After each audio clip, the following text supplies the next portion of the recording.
Caso bebê nebe foi ainda Moris Hospital Nacional Guido Valadares, Moris Mai com malformação. Lá o sala o médico Sira nebe mak espalha e a mídia social. Esse hospital liga ao acontecimento que acontece agora na rua da ligação do bebê nebe Moris, você ainda 38 anos, mas vai esse hospital também parto. Tareva história passada na Unia, devemos agora com o curso para bebê na Lima, se a ser no Moris operamos, então o médico se decide a tal operação para e não devemos atuar.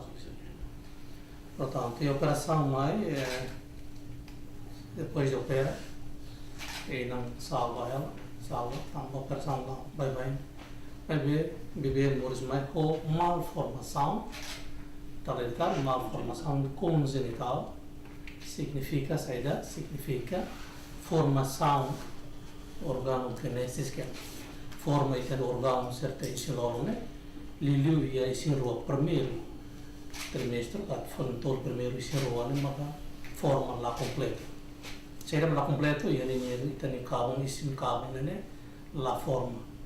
E daí uma formação de que belo moço, se até que o número de belo moço entre 5.000 Moris, belo moço, e da caso e da bela festa, belo moço e a nação se abebe, mas bem, estatística até que nação leve maga, kulit motin, barak leve do que kulit metan sira. E a timar acontece moço, bacana irane.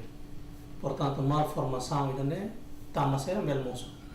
Se era bom multifactor lá os fatores irate. Também tem cabo logo na forma completa, na causa de multifactor, valor de mudança de cromossomo, mudança genética, mudança de também afeta a substância química. Por exemplo, se ela mesmo fuma, se até que a bela acontece moço. Se ela mesmo queima, bela acontece moço. Se ela consome amor valor que bela é uma malformação genética, né, bela moço. E que quando Moris mai, ne cabo, e de ter uma ser lá e lá tamba, cabo logo na forma completa. Que Moris mai é aquela zona. E daí não acontece para paciente levando mídia social ser forçado logo ir a levar.